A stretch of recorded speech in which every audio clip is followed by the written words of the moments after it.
Oi, pessoal! Bem-vindos a mais um episódio do canal Impulso. A entrevistada de hoje é Thalita, mentora de negócios, professora universitária e fundadora do Clubinho Preto. O Clubinho Preto é um clube de assinatura que oferece conteúdo educativo e de cultura antirracista para crianças. Ao longo da entrevista, conversaremos sobre o que a fez empreender, os desafios ao longo da pandemia e discutiremos sobre o afroempreendedorismo no Brasil. Não esqueça de nos seguir no Spotify, no YouTube e no Instagram, @BEImpulso. Vamos lá?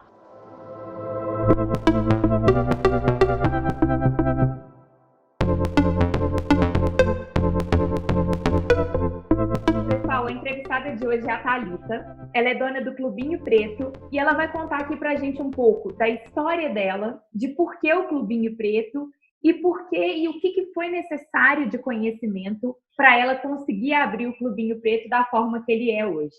Então, vamos lá, Thalita? Vamos lá, Patrícia. Primeiro, eu queria agradecer muito o seu convite para falar hoje sobre o Clubinho Preto, que é um sonho que a gente vem realizando e que eu tenho muito orgulho e gosto muito de contar e de falar para as pessoas do surgimento dele. E eu acho que teve muito a ver com toda a sua trajetória, pelo pouco que eu conheço, pelo que a gente já conversou. Então, eu queria saber um pouco dessa relação da parte acadêmica, do seu aprendizado, com esse sonho, com esse projeto. Na verdade, eu já imaginava que eu iria empreender em algum momento, né? Só que esse momento parecia ser um pouco distante ainda, né? Porque eu iniciei o doutorado. Então, quando a gente inicia o doutorado, a gente sabe que é uma agenda toda bloqueada aí durante uns 4 ou 5 anos da nossa vida, né? Só que o próprio doutorado, as próprias pesquisas, as provocações que a minha orientadora, a professora doutora Letícia Casotti, vinha fazendo, as reflexões que a gente ia fazendo, elas foram me levando a entender comportamentos de consumo, né, de pessoas negras, de famílias negras. E nessas discussões, nessas reflexões, eu também acabei entendendo um pouco mais e entendendo que esse propósito de vida, que a princípio era um propósito, né, de vida minha e do meu marido, que é a educação do nosso filho, esse propósito de vida, na verdade, ele se tornou um propósito de negócio, né? Então, foi muito interessante, né, essa mistura, né, essa complementariedade, né, da Thalita, né, da Thalita acadêmica, né, pesquisadora, com a Thalita empreendedora. E agora explica para a gente um pouquinho, então, por que dessa complementariedade? Como é o Clubinho Preto? O Clubinho Preto, hoje nós temos um braço que é uma assinatura, né, é uma assinatura para crianças, é um clube de assinatura infantil, antirracista e afrocentrado. Então, o Clubinho Preto oferece uma experiência de consumo para as famílias e para as crianças, né, de mensalmente receber conteúdos que reforçam positivamente a negritude, levam educação e cultura afrocentrada e antirracista para famílias, para crianças negras e não negras.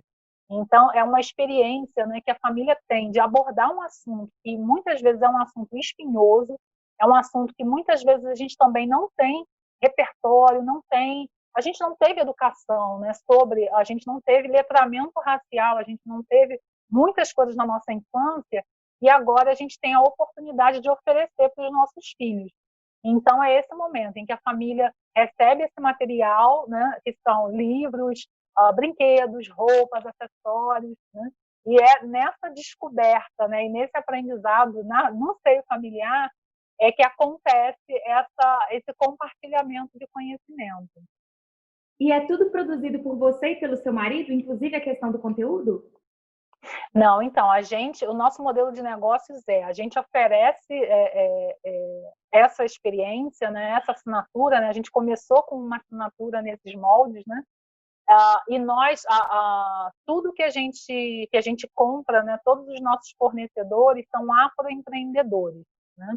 Então, isso também ajuda muito no nosso trabalho de curadoria, né, porque a nossa experiência como pai e mãe, né, ela é complementada por esses saberes, né, por esses afroempreendedores que produzem esses itens que vão na caixa das crianças, e é uma forma também, né, o Clubinho Preto, ele também é uma forma de atender a essa demanda reprimida e de fazer essa concentração desses afroempreendedores. Então, é muito importante esse trabalho também, porque, na verdade, é como se a gente estivesse fazendo um encadeamento produtivo, né?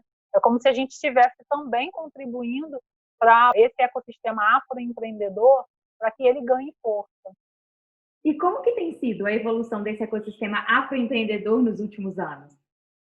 Então, essa é uma pergunta bem interessante, porque antes mesmo, né, de iniciar o doutorado, eu sou mentora de negócios, né, e eu já fazia mentoria para afroempreendedores. Então, já era um mercado que eu já entendia que esse ecossistema ele tem algumas limitações, né, e muitas dessas limitações são limitações que vêm do racismo estrutural, né? Então, a gente sabe que pessoas negras, quando empreendem, elas têm pouco acesso a crédito, elas têm o crédito 3 vezes mais negado do que outros empreendedores, né? Então, a gente sabe que empreender no nosso país não é nada fácil, né? Numa forma geral, para todas as pessoas, mas especialmente para as pessoas negras e para negócios também voltados para pessoas negras, a gente encontra uma dificuldade muito maior, porque, além de todos os componentes, a gente ainda tem o racismo também, que vai nos acompanhar, né, em qualquer lugar que a gente for e também nas questões relacionadas a empreender, né, a empreender e gerir um negócio. Então, nas mentorias que eu fazia, eu já observava algumas questões nesse sentido, né? Então, também tem a questão de encontrar essa demanda reprimida, né? Agora, né, com a pandemia, né, muitos, né, aceleraram a sua transformação digital, né, para poder buscar essa demanda reprimida, né? A própria questão de muitos serem pequenos, né, e de estarem começando, tem algumas questões relacionadas à economia de escala, né? Algumas outras questões que outros empreendedores não têm não têm tão fortemente esse impacto, né, nos seus negócios. Então, de observar essa estrutura de mercado, eu já entendia que era um mercado que existiam alguns gargalos em alguns pontos, né? E aí eu acabei, né, com a maternidade, eu acabei entendendo que era o momento de trabalhar melhor o mercado infantil, né?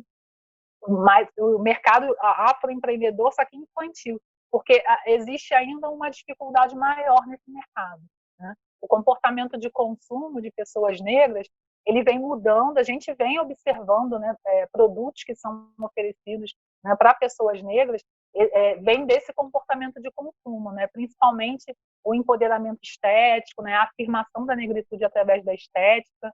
E isso também vem acontecendo com as crianças. Então, só que primeiro começou no consumo dos adultos, né? E aí agora a gente vê isso também acontecendo com o consumo das crianças, né? Um outro consumo também que vem se destacando, outros itens que vêm se destacando, são ligados à literatura negra, né? Então a gente agora encontra, né, na lista dos mais vendidos livros de autores e autoras negros, né, no nosso país. Inclusive agora, durante a pandemia também, a gente viu alguns, né, chamados aí fenômenos de vendas, né, que são autores e autoras negros, né? E aí aqui eu cito a Djamila Ribeiro, né, o professor doutor Silvio Almeida também. Então, são conteúdos que realmente as pessoas estão buscando. E nessa busca por esses conteúdos, né, por educação antirracista, né, por entender o antirracismo, a gente também entende que essa é uma informação que a gente também precisa fornecer, a gente precisa oferecer instrumentos, oferecer ferramentas para as famílias, para, assim como estão absorvendo esse conhecimento, que as crianças também façam parte desse processo, né? Então, é realmente assim, buscar lá na raiz, né? Para que a gente tenha para que essa próxima geração não passe pelo que a gente passou, né? De levar uma vida inteira para poder entender quem somos, né? E tudo mais. Então, assim, a gente já fortalece as crianças já durante a infância. E aí virar uma nova geração aí de afroempreendedores, né? De profissionais que estão no mercado. Com certeza. Inclusive, eu ia te perguntar isso, Thalita. Falando sobre compartilhar conhecimento, você consegue citar aqui algumas fontes, alguns autores que você acha que são essenciais para as pessoas, de forma geral, entender essa questão? Tem um livro da própria Djamila Ribeiro, que é o Pequeno Manual Antirracista.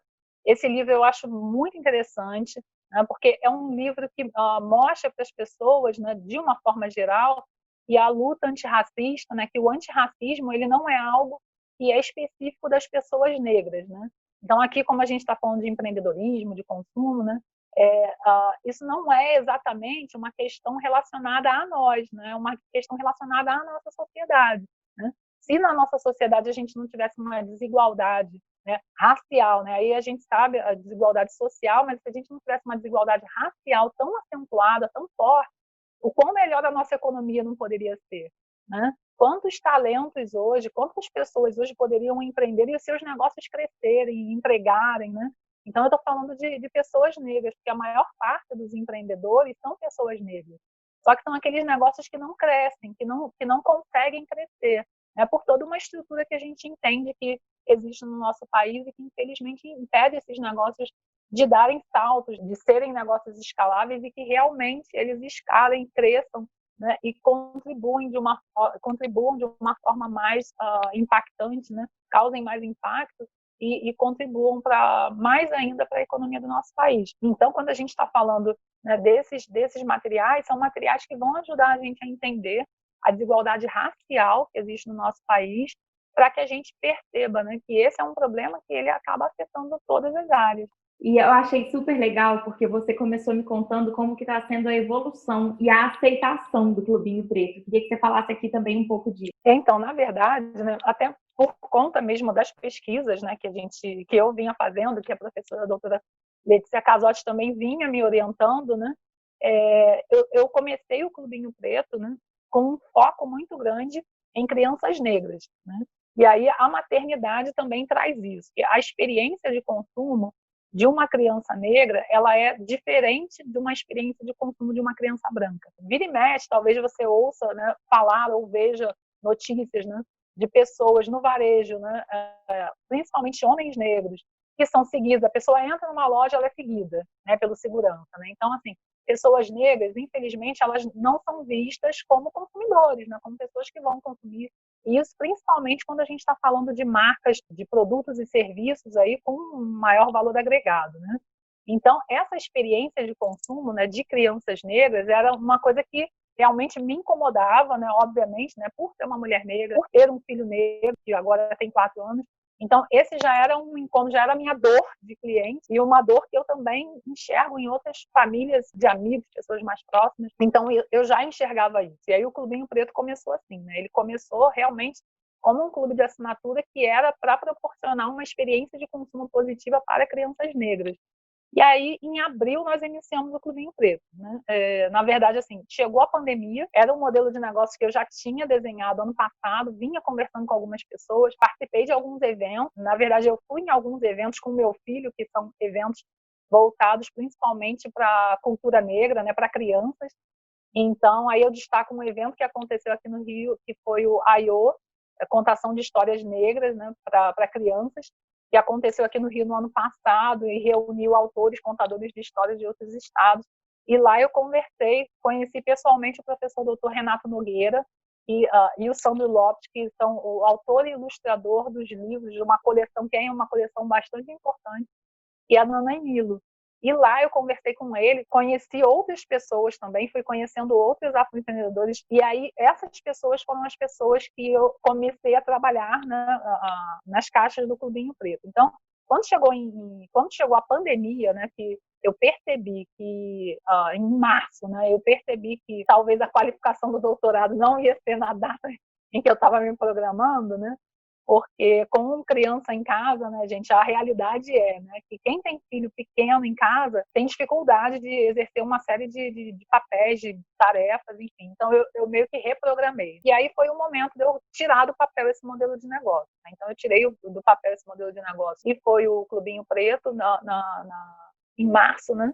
Logo quando entrou a pandemia, eu chamei uma amiga para conversar, que é uma comunicóloga especializada em antirracismo, e a gente começou a pensar a marca e as redes sociais. Então, a gente começou, de fato, a trabalhar a marca e as redes sociais, né? Só que no segundo post do Instagram já surgiram interessados. Então, as pessoas já começaram a responder, como é que faz para assinar? Né? E nós tínhamos 300 seguidores. E aí eu fui procurar aquelas pessoas que eu já tinha conversado, que eu tinha feito networking, conseguir mapear, né? Porque naquela época, né, abril, eu estou falando do dia 8 de abril. No dia 8 de abril, a gente não sabia se ia ter barreira sanitária, por exemplo. A gente ia conseguir sair do município do Rio, né?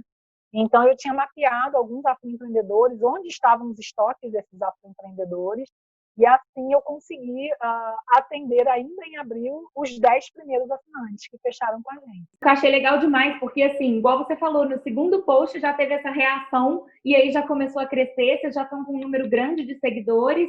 Como é que foi assim esse crescimento? Com a pandemia também, né, e a gente fazendo tudo, né? As entregas, a gente também fez as entregas no nosso carro particular. Isso foi bom para a gente poder conhecer e aproximar, né, se aproximar um pouco mais, né, dos assinantes. A gente tem assinantes, né, hoje a gente tem assinantes que moram no Leblon e a gente tem assinantes que moram dentro da favela. Né? Então, assim, são realidades totalmente diferentes, né?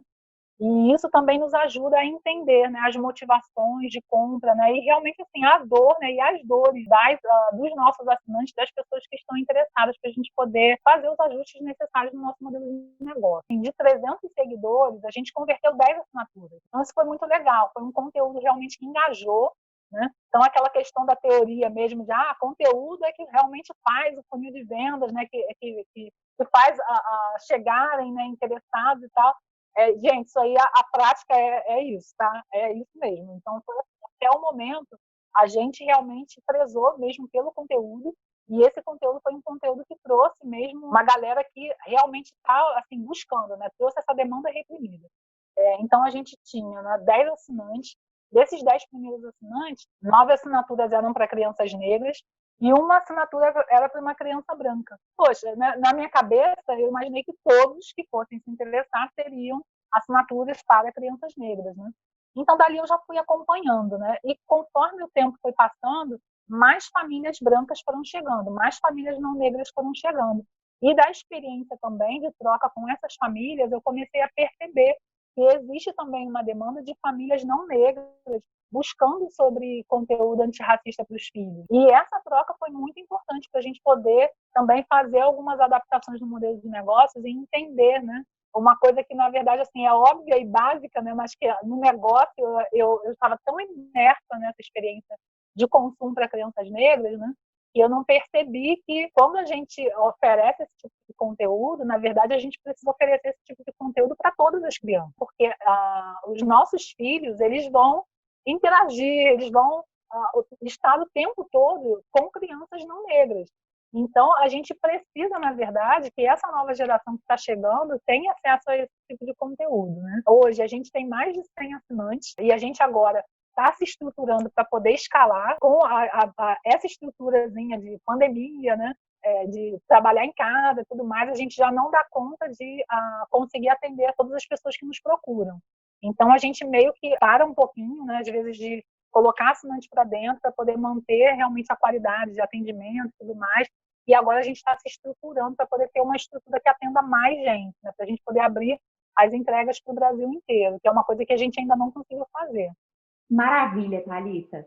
E deixa eu te perguntar, como mentora, o que você percebeu que aconteceu nesse momento de pandemia nos negócios de afrodescendentes? A gente sabe que a pandemia ela foi muito cruel para diversos segmentos, né, de mercado de uma forma geral. Para os afroempreendedores, essa foi uma questão que bateu muito de frente, né, com a gente, porque normalmente, né, pessoas negras, né, quando a gente empreende, a maior parte das vezes a gente vai empreender por necessidade. Quando a gente empreende por oportunidade, é realmente assim, numa situação em que a gente já teve alguns acessos e tudo mais, e que a gente consegue empreender por oportunidade, planejando, né, esperando esses resultados acontecerem. Então, assim, a pandemia, ela meio que fez com que todo mundo que já estava empreendendo tivesse uma dificuldade muito grande para escoar seus produtos. Os afroempreendedores, eles contam muito com feiras. Então, existem algumas feiras que são feiras realmente voltadas para afroempreendedorismo e são feiras presenciais. Por mais que eles fizessem vendas também online, esse momento da feira era o momento de estar ali junto com os clientes, de fazer as vendas, de ter novos clientes, né, de ampliar as vendas. E essas feiras não aconteceram. Teve uma feira, inclusive, que ela ia acontecer e ela foi cancelada. Que é um evento, na verdade, que tem uma feira que se chama Wakanda em Madureira. Ele acontece no Parque de Madureira. Então, esse foi um evento que ia acontecer. Vários afroempreendedores já tinham, enfim, se estocado, já tinham produzido para vender nessa feira, e essa feira ela foi cancelada no dia anterior. Né? Então, muita gente que se programou para ter aquele estoque para poder vender, depois teve que enfrentar essa dificuldade de não acessar essas pessoas. E especialmente para pessoas negras, né, para consumidores negros, esse momento de pandemia, ele também foi um momento muito complicado, porque a gente viu aí as notícias relacionadas aos números de mortes, né, relacionados à pandemia. Então, fora a questão social, né, a gente sabe que a pandemia ela afeta muito os mais pobres, né, mas quando a gente faz um recorte racial, isso também mostra para a gente que quem está morrendo muito mais, né, na pandemia são as pessoas negras. Isso, se a gente for pegar os números dos Estados Unidos que a gente teve acesso primeiro, isso já era uma realidade lá. Então, lá é uma população negra de 13%.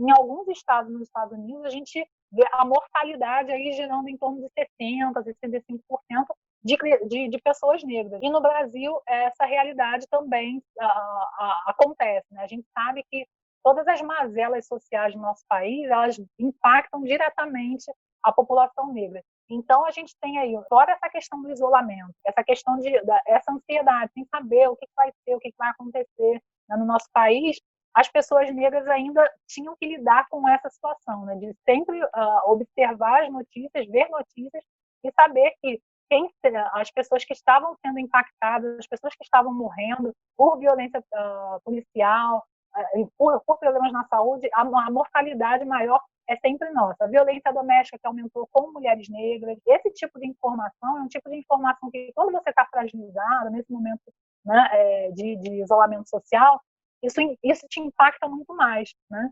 Então, para esses afroempreendedores, para entenderem esse momento de quarentena, para se reinventar, para pensar, né, repensar o seu negócio, isso foi mais complexo por conta também dessas questões, né? Então, a gente viu aí em junho, né, as manifestações, né, em relação à violência policial nos Estados Unidos, principalmente diretamente ligados aí ao caso do George Floyd, né?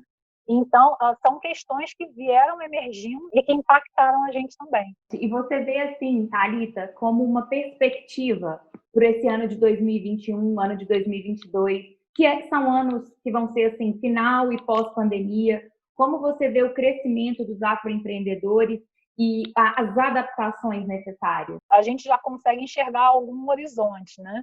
Então, e principalmente quando eu estou falando porque de afroempreendedores, quando eu estou falando desde pessoas que, né, como eu, são doutorandas, têm doutorado, pessoas que tiveram acesso a conhecimento.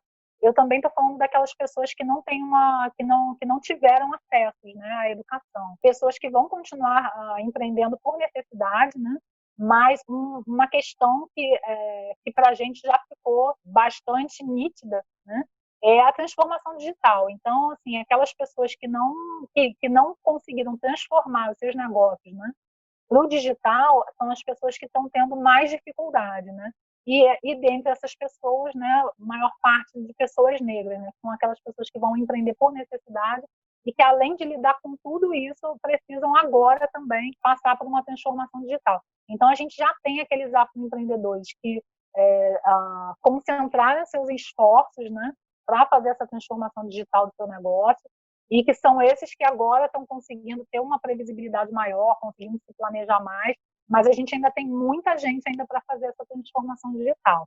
Mas o que eu acredito é que agora muita gente já entendeu que esse é o caminho, e não tem como, esse é o caminho, e que planejar, né, já um negócio pensando nesse cenário, né, de pandemia, de flexibilização, né, a gente sabe que durante algum tempo a gente ainda vai passar por isso, né, por essas questões. Então, assim, um modelo de negócio que seja esse modelo híbrido, né, que não seja um modelo totalmente presencial e físico, que tenha essa flexibilidade, são os modelos de negócios que vão seguir. E as pessoas negras perceberam isso, né? E agora é o momento da gente realmente se estruturar para os negócios crescerem. Você sabe me dizer qual é a porcentagem que o afroempreendedorismo representa no Brasil? Quando a gente fala afroempreendedorismo, a gente está especificando pessoas negras, principalmente que empreendem para pessoas negras, né? Que tem como público-alvo pessoas negras, então consumo de pessoas negras. Quando a gente fala de empreendedores negros, aí a gente já está ampliando. Então, todas as pessoas negras que empreendem, né? Um número do Sebrae, se não me falha a memória, é de 2017, 2016, contava que 53% dos empreendimentos eram de pessoas negras, né? Então, bem naquele formato, né, de pessoas negras que empreendem por necessidade. O que acontece muito, Patrícia, é que a nossa caminhada no mercado de trabalho, né, é uma caminhada que ou a gente não consegue alcançar oportunidades, ou a gente é subutilizado. A gente consegue ter acesso a conhecimento, mas as empresas, de fato, não enxergam um potencial na gente. Então, isso faz com que, em algum momento da carreira, você acabe pensando em empreender. Porque você enxerga oportunidades, mas dentro você não consegue ser um empreendedor nas empresas. Então, você acaba, em algum momento, deixando essa oportunidade, ou você fica estagnado no mercado de trabalho, você se desenvolve como profissional, você vai buscando conhecimento, mas você não consegue aplicar isso no seu dia a dia. Então, chega aquele momento em que a gente faz aquela continha. Peraí, então, será que se eu começar a criar alguma coisa aqui fora, que realmente seja com o que eu estou enxergando, com a demanda reprimida que eu estou enxergando, eu vou conseguir fazer essa transição de carreira? Então, acontece muito isso, né? Então, tem muita gente empreendendo agora, né, com esse momento da pandemia, empreendendo por necessidade, mas a gente também tem isso, também tem pessoas com qualificação, pessoas com bastante conhecimento, mas que não conseguem produzir, né, ter esse potencial todo aproveitado dentro das empresas, dentro das organizações, e elas acabam empreendendo também. Então, eu acho que assim, o empreendedorismo, o afroempreendedorismo principalmente, ele acaba sendo uma forma da gente dar vazão a esse conhecimento e essas vivências, né, que a gente traz e que nem sempre a gente consegue transformar no mercado em produtos e serviços, né, para oferecer para as pessoas. Interessante você ter falado dessa diferença do afroempreendedor para o empreendedor negro. São conceitos que ainda estão assim se solidificando, né? Mas, na verdade, é isso mesmo. Quando a gente fala de afroempreendedor, é aquela pessoa negra que está focando no segmento, né, no segmento étnico, né, está olhando raça, né, para poder oferecer algum produto ou serviço. Mas empreendedor negro, a gente tem pessoas em diversas áreas, né, profissionais negros e pessoas negras em todas as áreas. Não necessariamente uma pessoa negra vai empreender para o público-alvo de pessoas negras, com um recorte específico. Ela pode empreender, né, e esse negócio não ser um negócio, digamos, com uma base, né? A proposta de valor pode não ter uma conexão direta ali com a negritude, pode ter especificamente com a expertise que essa pessoa tem, né? Como que você sente que nos últimos anos foi a mudança de mentalidade, a mudança de perspectiva no mundo da educação em relação ao negro e no mundo empreendedor em relação ao negro? Alguns anos atrás, a gente teve uma entrada maior de pessoas negras no ensino superior, né? Isso é muito importante, porque eu, por exemplo, eu entrei na minha graduação em 99. Então, hoje, a universidade pública ela é totalmente diferente do que na época em que eu fiz a minha graduação, né? Então, uma discussão como essa, por exemplo, que a gente está tendo aqui hoje, a gente se conheceu dentro de uma universidade pública, né, que é a UFRJ, num programa de doutorado, né, de administração numa escola de negócios. Essa é uma discussão que a gente está fazendo aqui, que ela era impensada alguns anos atrás. Na minha graduação, por exemplo, eu não me lembro de ter tido alguma discussão em nenhuma disciplina ou algum evento de extensão, nada relacionado à negritude, sob nenhum aspecto. Então, hoje, por exemplo, os nossos alunos, né, eu também sou professora universitária, hoje os nossos alunos eles trazem algumas questões para a sala de aula, né, os alunos negros e não negros. Então, eles trazem questionamento, eles perguntam, né? E a gente vê aí nas redes sociais também, né, muitas questões, né, relacionadas à empresa, ao mercado de trabalho. Então, assim, hoje, a chegada, né, mais recente de pessoas negras no ensino superior contribuiu e muito também para o que é discutido hoje, né, e para o que a gente pensa.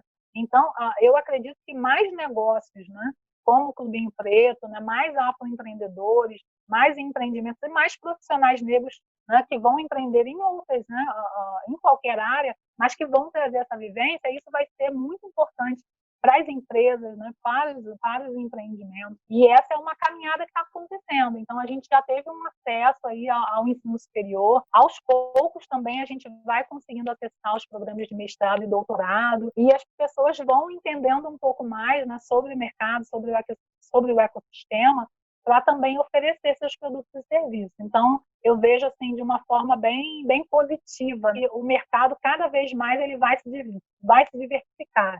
Eu acredito que isso é algo que vai acontecer, talvez não na velocidade que a gente gostaria, né? Mas já está acontecendo.